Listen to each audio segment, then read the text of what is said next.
Chapter 1. The Man Nobody Saw. I was always invisible the way only useful people manage to be.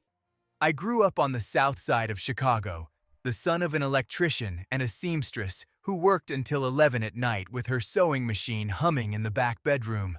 We didn't have much, but we had principles, and my mother made sure to repeat that every time the soup was too thin to hide the bottom of the pot. Ryan, the one thing nobody can ever take from you is what you carry right here. She pressed her hand to her chest when she said it. I never forgot. I taught myself to code on a computer my dad bought at a pawn shop on the west side. The machine froze constantly, but I was more stubborn than it was. I spent late nights on forums, reading technical documentation, making mistakes and trying again. No tutors, no prep courses, no connections. Just a drive I couldn't quite explain, even to myself. At 24, I was hired as an intern at a mid-sized tech firm in downtown Chicago. By 28, I was the most relied-upon systems engineer on the team. Not because I was the loudest voice in the room, not because I was the most charming guy at the company happy hour, but because when a system crashed at 3 in the morning and everyone else was asleep, it was my phone that rang, and I always picked up. That's where I met Isabella. She came in as an outside consultant representing Hartwell and Associates, her family's firm. She walked into the conference room the way some people walk into places they already own. Shoulders back, smile calculated, words chosen with the precision of someone who knows exactly the effect they have. She was stunning. But that's not what caught me. What caught me was an observation she made about a flaw in the report that had just been presented. A technical error that nobody else in the room had noticed, only her and me. Our eyes met in that moment. She smiled differently. I looked back down at my notepad and pretended to write something, my heart beating in the wrong rhythm. Over the following months, we went out a few times. She introduced me to her father, Edward Hartwell, a silver-haired man with a firm handshake who looked me over from head to toe with the casual ease of someone accustomed to evaluating assets. I passed. Not with enthusiasm, but I passed. I think the fact that I didn't need anything from his family worked in my favor. Men who don't ask for things are less threatening than men who ask for too much. We married in an elegant ceremony that Isabella organized with masterful precision. Everything was beautiful. Everything was perfect. Everything was hers. I showed up in a suit, smiling, and signed where I was told to sign. I didn't mind. I was happy in a simple way, the way simple people are happy. No fanfare, just a quiet certainty in my chest. In the early years, we worked well together. She managed relationships, appearances, and social events. I managed the bills, the systems, and the real problems. When the home Wi-Fi went down, I fixed it. When her laptop crashed the night before a major board presentation, I fixed it. When the family company suffered a data breach in 2021, it was me, without being asked, without being called, working 3 straight nights in the makeshift office I set up in the guest room, who built the security protocol that prevented a total collapse. Edward found out. He called me personally, which Isabella said he almost never did. Ryan, you saved something it took me 30 years to build. His voice was steady, but there was something underneath it. Real gratitude, the kind that has weight. I told him it had been my pleasure, that it was the least I could do. He went quiet for a moment, then said, "You're a different kind of man." I never told Isabella any of it, not because I wanted to hide it, but back then, I still believed that the right things didn't need to be announced, that the work spoke for itself, that life, eventually, put everything in its proper place. I was naive. The contempt arrived slowly, the way a tide comes in. You never notice the exact moment your feet get wet. She started making comments about my clothes at dinners, about how I held my fork, about how I got too quiet around her friends. Once, at a family gathering, someone asked what I did for a living. Before I could open my mouth, she said, "He works in IT," with that tone. the tone of someone saying something else entirely. I learned to chew on that, to swallow it, to keep going. But there was a date on the calendar growing like a storm on the horizon. The Hartwell and Associates Annual Gala. The most important night of the year for the family. And that year, I knew something that Isabella didn't know. I knew what was coming. Lesson from Chapter 1. The silence of someone who works is not weakness. It is foundation. Ryan didn't shout his achievements. He didn't perform his value. He kept building while being underestimated. In today's world, there is an enormous temptation to prove who we are at every moment, on social media, in conversations, in meetings. But this story reminds us that the people who are truly essential are recognized by their absence, not by their noise. If you feel invisible today, ask yourself honestly, am I invisible because I'm irrelevant, or because I'm so busy building that I don't have time to make noise? There is a profound difference between those two kinds of invisibility. One diminishes you, the other prepares you. Tend to your foundation. The spotlight comes later. Chapter 2. The Hallway. The tie I picked that night was navy blue. Simple, no pattern. Isabella walked into the bedroom while I was getting dressed in front of the mirror and said nothing about how I looked, which I had learned over the years was worse than when she did say something. Her critical silence had a texture. You could feel it on your skin. The event was being held at the Four Seasons in Midtown Manhattan. We had traveled 2 days early because she needed to attend the prep meetings. While she spent the day in conference rooms, I stayed in the hotel room with my laptop, finishing something that had started 8 months earlier with an unexpected phone call. The call was from Marcus Reed, CEO of Reed Infrastructure Group, one of the largest strategic partners of Hartwell and Associates. Marcus and I knew each other through Edward, but we had never worked directly together. He got straight to the point. His company was about to close a billion-dollar deal with a European consortium, but there was a critical flaw in the data integration system that was threatening to kill the entire contract. His internal team had been working on it for 3 months. No solution. Someone had suggested my name. Ryan, I need you, not your company, you. We worked in secret for months. Me and a small team Marcus assembled. 6 a.m. video calls, extensive documentation, testing, failures, more testing. There were nights when Isabella slept in the bedroom next door while I was solving problems that moved numbers she wouldn't even know how to read aloud. 2 weeks before the gala, the system went live. The European deal was signed. Marcus called me at 11 at night, his voice carrying the exhaustion of someone who had just walked through a war. Do you understand what just happened? You saved 15 years of my work. I understood. What I didn't know, and only found out 3 days before the event, through an email, was that Marcus had asked Edward to include a special recognition in the evening's program, a tribute to me, and that 3 other executives who would be present that night, men I had quietly helped over the years, each with their own crisis, each with their own desperate middle-of-the-night phone call, had asked to speak.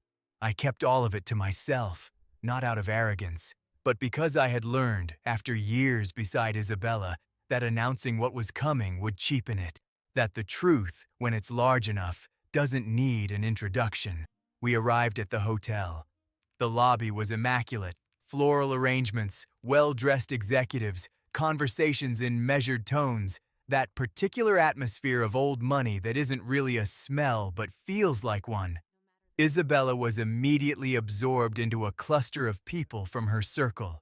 I stood 1 step back, as always. It was in the hallway leading to the main ballroom that it happened. We were alone for a moment, one of those rare intervals when the flow of people parts and creates a brief pocket of privacy. She stopped, looked me over from head to toe, and I recognized the expression in her eyes. I knew it by heart, impatience laced with secondhand embarrassment. Ryan. Her voice was low, almost gentle, which made it sharper. I need you to be honest with me tonight. I looked at her, said nothing.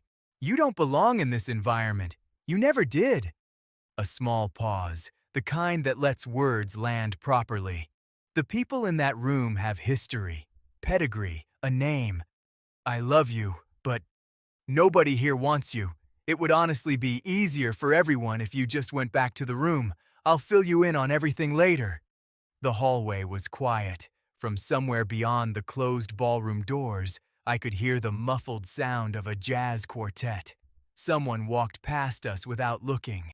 I took a slow breath. I didn't feel anger. I felt something heavier than anger. The confirmation of something I had refused to believe for a very long time. That the problem had never been my clothes, my table manners, my background, or my quietness. The problem was that she had never once taken the trouble to actually see me. "That's fine, Isabella," I said calmly. "Go ahead." She hesitated for a second, maybe expecting resistance, maybe expecting a plea. She found neither. She straightened her dress, turned, and walked toward the ballroom. I stood in the hallway for a moment. I reached into the breast pocket of my jacket and touched the folded corner of the email I had printed and kept. Not because I needed it, but as a reminder to myself that reality and perception are, more often than not, entirely different universes. Then I walked toward the ballroom door and I pushed them open. Lesson from Chapter 2. Words spoken with authority are not automatically true. Isabella spoke with conviction, with certainty, with the tone of someone stating a fact. And yet she was completely wrong. One of the greatest dangers in human relationships, whether romantic, professional, or family, is confusing the confidence with which someone speaks with the accuracy of what they're saying. People who love us can diminish us. People who are close to us can carry wildly distorted ideas of our worth. And often, the cruelty doesn't come from malice. It comes from emotional blindness, the inability to truly see another person because we are too busy seeing only ourselves. If someone you respect tells you that you don't belong somewhere, ask yourself before you believe them, does this person actually know me? Or do they only know the version of me that was convenient for them to see? Your value doesn't depend on someone else's validation. It depends on substance. Chapter 3. The applause. The doors opened and the ballroom received me with that one transitional second. The noise, the light, the warmth of 300 people filling the same elegant space. I walked in without hurry, without announcement. It took maybe 10 seconds. Marcus Reed saw me first. He was standing in a group near the entrance, drink in hand, and when our eyes met, he did something I didn't expect. He stopped mid-sentence, set his glass on a passing tray, and walked toward me with long, purposeful strides. He hugged me with both arms, not the polite side embrace of corporate events, but the hug of a man who spent sleepless nights counting on you. "Ryan Mitchell." He said it loudly, louder than the room called for. "The man who saved my company is here." I don't know exactly how things travel across a ballroom. Maybe it's the silence that opens when a voice changes its register. Maybe it's the way eyes follow movement. But within a minute, others were making their way over. Robert Allen of Allen & Sons Construction, whose project management software I had pulled back from the edge of a catastrophic failure 2 years before. Dr. Fiona Quinn of Mercy Health Group, whose patient records platform I had rebuilt during the pandemic when everything was collapsing at once. Paul Steiner, an investment consultant who once called me at 2 in the morning with a corrupted file containing 5 years of client data, and had everything recovered by 6 a.m. Each of them came, and each of them brought their story with them, out loud, without me asking. Edward Hartwell took the stage around 9 o'clock, as scheduled, and called for quiet. I was standing in a corner of the ballroom, holding a glass of water, when he said, "Tonight, I want to do something that wasn't in the official program." He smiled, a smile I had never seen on him before, softer, less corporate. "I want to introduce you to a man that many of you already know through his work, but very few of you know by name. A man who spent years operating in the background, solving problems none of the rest of us even knew how to define, and never once asked for credit. He said my name, and the ballroom applauded. It wasn't polite applause, the kind that appears out of social obligation. It was applause that built. It started in a few hands and moved through the room the way ripples move across water when you drop a stone, spreading outward until they reach every edge. People I had never met in my life were applauding because the people around them were applauding, and because there was something in that moment that went beyond protocol. I didn't cry. I wanted to, I think. It would have been more cinematic. But what I felt was closer to peace than to any explosive emotion. The quiet sensation that things were, finally, exactly where they were supposed to be. That's when I found Isabella's eyes. She was standing across the ballroom, motionless among people who were still clapping. Her face held something I had never seen on her before. Not any one thing, but several at once. Genuine shock, deep embarrassment, and something beneath those that took me a few seconds to name. Shame. Not the shame of someone caught doing something wrong, the harder kind. The shame of someone who realizes, all at once, the full dimension of what they failed to see. I didn't feel satisfaction. I need you to believe that. I didn't. I felt grief. Because in that applause, I understood that the problem with our marriage had never been compatibility or class difference or our different starting points in life. The problem had been far simpler and far more devastating. She had decided who I was before she ever knew me and never once reopened that file to reconsider. After the tribute, Marcus pulled a chair up beside me and we talked for an hour. Other executives drifted over. There were contract offers, questions about my firm, a firm that technically didn't exist yet, but that by the end of that night had begun to exist in the intentions of at least 6 people with the means to make it real. Isabella came to find me near midnight. The ballroom was thinning out. She sat down in the chair beside me, her dress still perfect, her eyes carrying the look of someone who had just walked a very long way on foot. "I didn't know," she said. Simply, just that. "I know you didn't," I answered. "And that, Isabella, is what hurts the most. We didn't fight. There wasn't enough energy for a fight that night. Not enough anger left, not enough love left either. There was only the truth between us, bare, without the theater of social performance to dress it up." In the cab back to the hotel, we were silent. She rested her head against the window and watched the city lights go by. I looked down at my hands, thinking about my mother, about the sewing machine, about the pawn shop computer, thinking that a person's value is like groundwater. You can't see it on the surface, but it's what sustains everything growing above, and that sooner or later, always sooner or later, the ground cracks open and the water finds its way up. Lesson from Chapter 3. Late recognition teaches more than easy praise. The applause Ryan received that night was not a gift, it was a consequence. Years of honest work, quiet commitment, and problems solved without an audience. All of it accumulated until it could no longer be ignored. Ryan's story leaves us with 3 essential lessons. 1. Build real value, not the appearance of value. The world eventually rewards those who deliver substance. It may take time, but it arrives. 2. Be careful about who you decide someone else is. Isabella stopped truly seeing Ryan long before she stopped loving him. In our relationships, the greatest disrespect isn't an argument. It's the silent decision that we already know everything there is to know about another person.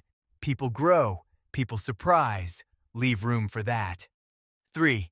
Where you come from doesn't determine where you're going, but it forges who you are. Ryan came from the South Side with nothing but a work ethic and a stubbornness that no classroom could have taught him. He built something no last name can buy: reliability. Be the kind of person others call when things are falling apart, because the person who fixes what's broken never runs out of a place in this world.